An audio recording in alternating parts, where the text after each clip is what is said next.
अच्छे से अच्छे मेन कैंपस में जाएंगे, डीयू में जाएंगे, बीएचयू में जाएंगे। 130 वाले को उठा के 180 कर दिया। देखो नॉर्मलाइजेशन में आपके मार्क्स बढ़ेंगे, आपका ये जीएटी हो गया और आपका ये फिजिक्स का पेपर हो गया, इन सब में ऊपर नीचे लेवल जाते हैं। देखो आप में से बहुत सारे स्टूडेंट के मार्क्स अच्छे आ रहे होंगे, लेकिन नॉर्मलाइजेशन से आपको थोड़ा सा डर लग रहा है, क्योंकि जब हमारे मार्क्स अच्छे आते हैं तो हमें ये लगता है कि कहीं ऐसा तो नहीं था कि जो हमारी शिफ्ट का पेपर था वो बहुत ईजी हो और फिर नॉर्मलाइजेशन में हर एक सब्जेक्ट में 20-20 नंबर डिक्रीज कर दिए जाएं और हमारा फाइनल स्कोर जो आ रहा था, अपनी ड्रीम यूनिवर्सिटी में एडमिशन लेने वाले थे, वहाँ से हमें बाहर का रास्ता देखने को मिल जाए।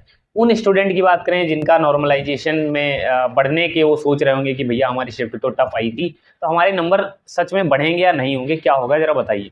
मैं आपको एक चीज़ बताता हूँ कि नॉर्मलाइजेशन क्यों जरूरी है, क्यों एनटीए करता है। सबसे पहली चीज़ आपको पता है, हर आपका एग्जाम जो है वो डिफरेंट शिफ्ट में होता है, हर एक एग्जाम की डिफिकल्टी लेवल अलग होती है, तो नो डाउट नॉर्मलाइजेशन की जरूरत है। एक स्टूडेंट रॉ स्कोर उसका 220 आता है, एक स्टूडेंट 180 आता है, और 180 वाले की टफ शिफ्ट थी और 220 वाले की इजी शिफ्ट थी। तो अगर दोनों को डायरेक्ट फाइट करवा दें तो कहीं ना कहीं ये नाइंसाफी है और ये गलत चीज़। तो नॉर्मलाइजेशन की जरूरत तो है, लेकिन होता कैसे मैं आपको बताता हूँ। जैसे मान लीजिए आपके 220 मार्क्स आए, आपकी शिफ्ट ईजी थी और टॉपर स्कोर 250 कर गया। मान लो 250 वाले बहुत सारे होंगे क्योंकि ईजी शिफ्ट थी। अब आपकी शिफ्ट का जो एवरेज स्कोर है वो 200 गया है। आप एवरेज स्कोर 200 गया और आपके कितने आए 220।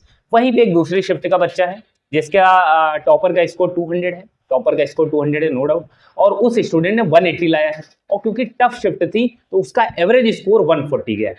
तो अब आप ये सोचिए कि 140 गया है और वो स्टूडेंट 180 लाया है, 40 मार्क्स का डिफरेंस है। यहीं पर अगर आप देखेंगे कि टॉपर का स्कोर कितना था, टॉपर का स्कोर भैया 250 था और आपके कितने आए 220, एवरेज स्कोर कितना गया 200। तो इसका मतलब ये है आप कुछ बहुत ज्यादा आगे नहीं है, मतलब एवरेज स्कोर उस शिफ्ट का बहुत हाई है और वहीं पर अगर देखा है तो आप 220 गए। एनटीए का एक कॉम्प्लिकेटेड अपना फॉर्मूला होता है, वो क्या करता है आपको एज्यूम करेगा कि अगर हम सेकेंड शिफ्ट में बैठाते जिसमें हार्ड थी या अदर शिफ्ट में बैठाते, उन शिफ्ट में आपका स्कोर वो निकालेगा, फिर वो सबका एवरेज ले लेता है और फाइनल स्कोर आपका नॉर्मलाइज आता है। अब मान लीजिए आपके 220 मार्क्स आए थे, 220 मार्क्स को डिक्रीज करके आपको 200 कर दिया जाएगा। अब ऐसा क्यों किया गया मैं आपको बताता हूँ। ये इसलिए किया गया है क्योंकि आपकी शिफ्ट में जो एवरेज स्कोर हुआ था उससे आप बहुत ज्यादा नहीं है, तो आपकी परसेंटाइल बहुत ज्यादा नहीं बनी है। लेकिन वहीं बात करें 140 जो एवरेज स्कोर गया था उसकी शिफ्ट का, उसके कंपैरिजन में जो 180 लाया है और वो टॉपर 200 लाया है, तो टॉपर के बहुत करीब है। तो आप सोचिए परसेंटाइल उसकी बहुत ज्यादा अच्छी है, इसीलिए उसकी जो परसेंटाइल है उसकी 99 परसेंटाइल हो सकता है 180 मार्क्स पे बन गई हो और आपकी 220 पे बन रही थी। अब दोनों को बराबर लाने के लिए क्या किया जाएगा, नॉर्मलाइजेशन। भाई 180 वाले को 200 पे करो और 200 वाले को हो सकता है 195 पे कर दिया जाएगा। अब यहाँ पर क्या होगा कि ये जो हमारा 180 वाला स्टूडेंट था ये आगे निकल जाएगा परसेंटाइल की वजह से, रैंक की वजह से, क्योंकि इसने बेहतर परफॉर्म किया क्रिटिकल सिचुएशन में। अब कई लोग को लगेगा ये नाइंसाफी है, लेकिन ये उनका मेथड है और कई हद तक वो इसमें सफल भी होते हैं, सही भी होते हैं। अब देखो इसमें ऐसा नहीं है कि सिर्फ इन्हीं स्टूडेंट के मार्क्स बढ़ेंगे, हमेशा सबसे ज्यादा फायदा उनको होता है जो टॉपर के करीब होते हैं, उनके ज्यादा मार्क्स इंक्रीज होते हैं। मैक्सिमम जो मैं आपको बता दूं हर एक सब्जेक्ट का अलग होता है, तो 20 से 25 मार्क्स है ना मैक्सिमम, वरना नॉर्मली जो देखा जाता है वो 5 मार्क्स तक देखा जाता है यार, 5 से 10 मार्क्स नॉर्मली हो गया। जैसे मैं आपको अपने टाइम की बात बताऊं तो मेरे में 22 से 25 नंबर फिजिक्स में किए गए थे, बाकी सब में 1-1, 2-2 मार्क्स आगे पीछे हुए थे केमिस्ट्री और बायोलॉजी में। तो बायोलॉजी का जो ओवरऑल पेपर रहता है वो सेमी लेवल का रहता है, ज्यादा डिफरेंस नहीं आता है। मैथमेटिक्स हो गया आपका, ये जीएटी हो गया और आपका ये फिजिक्स का पेपर हो गया, इन सब में ऊपर नीचे लेवल जाते हैं। अब वहीं पर मान लेते हैं एक ऐसा स्टूडेंट है जो 130 था और टफ शिफ्ट में था, तो भाई ऐसा नहीं है इनके भी इंक्रीज करेंगे, इनके भी इंक्रीज करेंगे, पर कंपैरेटिवली ऐसा नहीं होगा कि 130 वाले को उठा के 180 कर दिया। इंक्रीज करने का जो रेशियो है ना वो लगभग बराबर ही रहता है। मान लीजिए 130 से उठा के आपको 150 कर देगा और जो 180 लाया था उसके कितने कर देगा, उसके भाई 200 कर देगा।